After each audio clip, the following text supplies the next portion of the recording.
नमस्कार साथियों, कैसे हैं आप सभी। आशा करते हैं आप सभी बहुत ही ज़्यादा अच्छे होंगे, मस्त होंगे, तंदुरुस्त होंगे और अपनी पढ़ाई को जारी रखे हुए होंगे।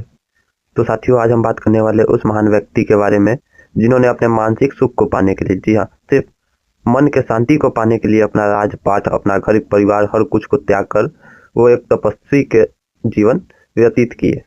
उनका नाम था महात्मा बुद्ध। जी हाँ साथियों, उनका नाम था महात्मा बुद्ध, जो कि बौद्ध धर्म के संस्थापक भी रह चुके हैं। महात्मा बुद्ध बौद्ध धर्म के संस्थापक भी रह चुके हैं। तो चलिए हम वीडियो को शुरू करते हैं। वीडियो को अंत तक जरूर देखिएगा, क्योंकि अंत में हम आपके लिए कुछ एग्जाम के व्यू से बहुत ही ज़्यादा इंपॉर्टेंट क्वेश्चंस को रखते हैं। और अगर आप भी हमारे चैनल पर नए हैं तो हमारे चैनल को सब्सक्राइब करें और अपने दोस्तों के पास शेयर करें। तो हम देखेंगे कि बौद्ध धर्म के संस्थापक कौन थे। तो अभी मैंने बताया कि बौद्ध धर्म के संस्थापक महात्मा बुद्ध है। गौतम बुद्ध, महात्मा बुद्ध को गौतम बुद्ध भी कहा जाता है। गौतम बुद्ध के बचपन का नाम क्या था? गौतम बुद्ध के बचपन का नाम सिद्धार्थ था। सिद्धार्थ का अर्थ क्या होता है? गौतम बुद्ध के बचपन का नाम सिद्धार्थ गौतम था। तो सिद्धार्थ का अर्थ क्या होता है? तो उसका अर्थ आकांक्षा पूर्ण हो। सिद्धार्थ का सीधा अर्थ है आकांक्षा पूर्ण हो।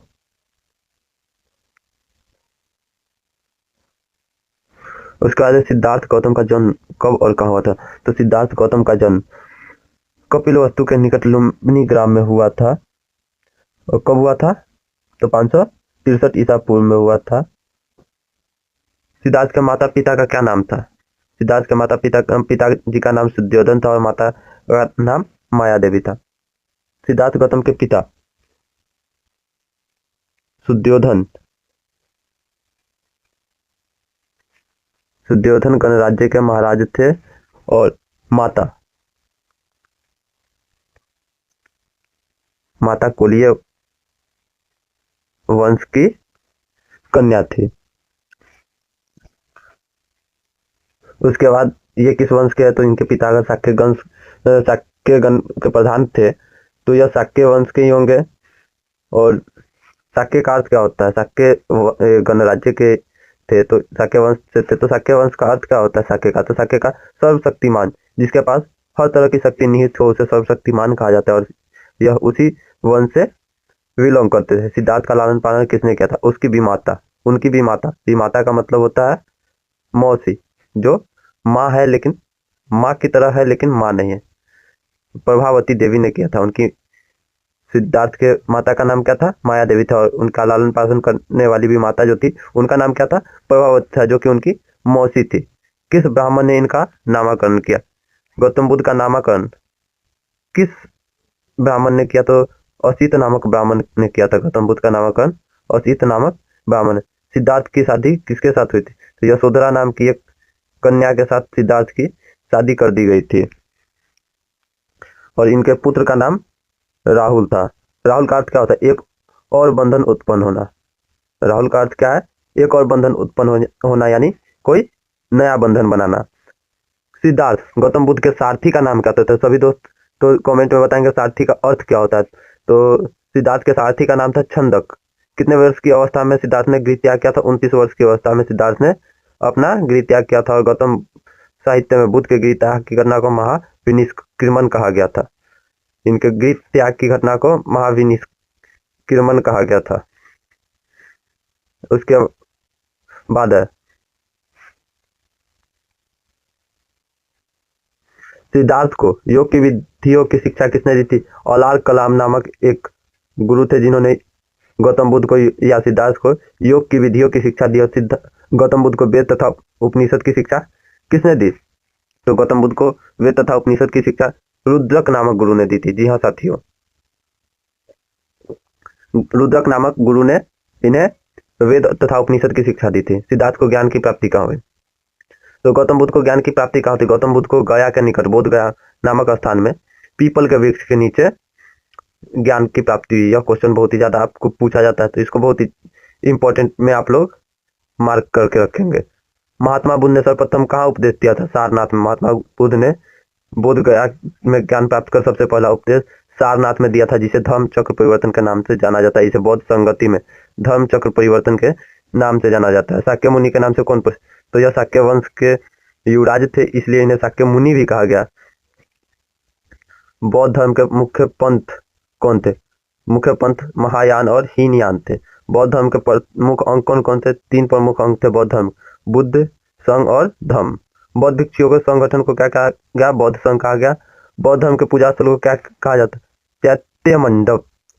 बौद्ध धर्म के जो लोग होते हैं उनके पूजा स्थल को चैत्य मंडप कहा जाता है। हिंदू लोगों के पूजा स्थल को मंदिर, मुस्लिम लोगों के पूजा स्थल को मस्जिद कहा जाता है। उसी तरह बौद्ध धर्म के लोगों के पूजा स्थल को चैत्य मंडप कहा जाता है। अष्टांग मार्ग का पालन करने की शिक्षा किसने दी थी? महात्मा बुद्ध ने ही सभी बौद्ध धर्म के अनुयायियों को अष्टांग मार्ग का पालन करने की शिक्षा दी थी।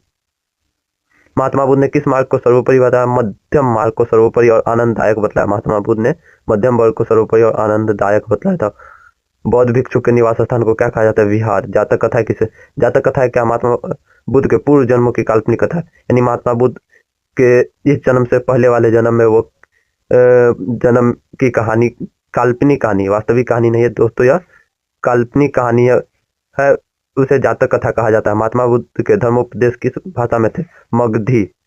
यह बहुत ही ज्यादा इंपॉर्टेंट है आपके एग्जाम के पॉइंट ऑफ व्यू से कि महात्मा बुद्ध के धर्मोपदेश किस भाषा में थे, तो यह मगधी भाषा में थे। बहुजन हिताय बहुजन सुखाय का सिद्धांत किसने दिया था? तो वह महात्मा बुद्ध ने दिया था कि अगर आप बहुत जन को हित दीजिएगा तो बहुत जन आपको क्या करेगा? सुख देगा। जन का मतलब क्या होता है? जन का मतलब लोग होता है। उसका संसार के परिव्राजकों का प्रथम संगठन कौन था? बौद्ध संघ था।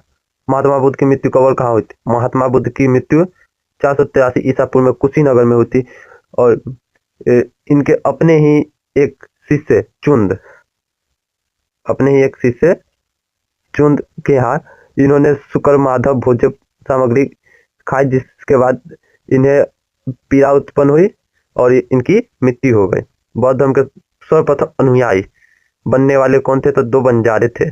2 बंजारे, तपस्सु और मल्लिक। बौद्ध धर्म के प्रथम अनुयायी कौन बने? तो एक तपस्सु और एक मल्लिक थे। विश्व में नारी के समानाधिकार का सर्वप्रथम प्रचारक कौन था? विश्व में नारी के समानाधिकार का सर्वप्रथम प्रचारक थे महात्मा बुद्ध के परम प्रिय शिष्य आनंद। महात्मा बुद्ध कौन थे? एक धर्म सुधारक थे। बौद्ध तथा जैन धर्म में समानता किसमें है? तो यह समानता है अनिश्वरवाद का, यानी ईश्वर के मान्यता को लेकर बौद्ध धर्म और जैन धर्म में अंतर था। इस दोनों धर्म में ईश्वर की मान्यता को लेकर ही सिर्फ अंतर था। तो यहाँ पे मेरा वीडियो खत्म हो रहा है दोस्तों, और अब हम बात करने वाले उस महत्वपूर्ण पॉइंट्स के बारे में जो आपके एग्जाम में बहुत ही ज्यादा पूछे जाते हैं, और इसे याद रखना मतलब अमृत को साथ रखना है, तो इसको जरूर से जरूर देखना है। तो महात्मा बुद्ध से संबंधित कुछ प्रतीक पूछे जाते हैं, तो वो प्रतीक कौन कौन से है? तो वो प्रतीक है सबसे पहला जन्म से संबंधित। जन्म का प्रतीक किसे कहा जाता है? कमल एवं साढ़ को। गृह त्याग का प्रतीक, गृह त्याग के प्रतीक को घोड़ा कहा जाता है।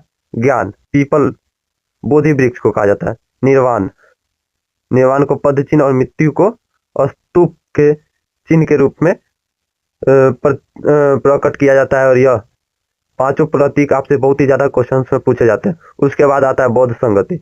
बौद्ध संगति टोटल 4 बौद्ध संगति हुई थी। प्रथम बौद्ध संगति 483 ईसा पूर्व में राजगिरी में हुई थी, अजातशत्रु के शासनकाल में। द्वितीय बौद्ध संगति 383 ईसा पूर्व में वैशाली में काल अशोक के शासनकाल में हुई। तृतीय बौद्ध संगति 255 ईसा पूर्व में पाटलिपुत्र में अशोक के शासनकाल में हुई। और चौथा और अंतिम बौद्ध संगति ईसा की प्रथम शताब्दी में कुंडलवन कश्मीर में कनिष्क के शासनकाल में। तो यह चारों बौद्ध संगति आपके एग्जाम के लिए बहुत ही ज्यादा इंपॉर्टेंट है, तो आप इस पे स्टार मार्क करके और इसको ध्यान में रखिएगा। अगर हमारा वीडियो आपको पसंद आ रहा है तो हमारे चैनल को सब्सक्राइब कीजिए और अपने दोस्तों के पास जरूर से जरूर शेयर कीजिए। धन्यवाद।